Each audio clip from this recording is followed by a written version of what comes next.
যে আমি স্টেশন থেকে বাইরে যেতেছি ঘরে, মোমো চাউমিন এগুলো বানাইলাম, এগুলো পাস্তা উস্তা বানাই থিয়ে এসেছি, বার্গার সার্গার রেডি করে থিয়ে এসেছি।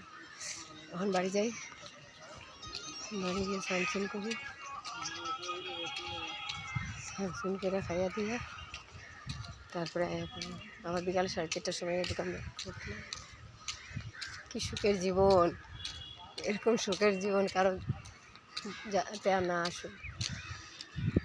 একটা পুরুষ মানুষের যা পারে না একটা মেয়ে মানুষের এতটুকু করতে পারে। কী করবা, এসব হচ্ছে নসিব।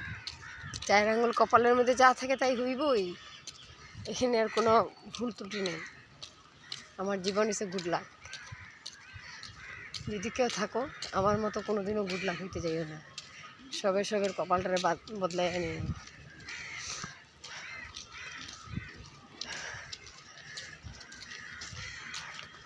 কি সুখের দিন যাইতেছে। এই যে হাফ ক্যারেট না হইলেই হয়েছে, একবার আই একবার যাই, ব্যাস। আওয়া যাওয়াটাই আমার মতে মোটামুটি এটাই সবচেয়ে বড় সার্থক।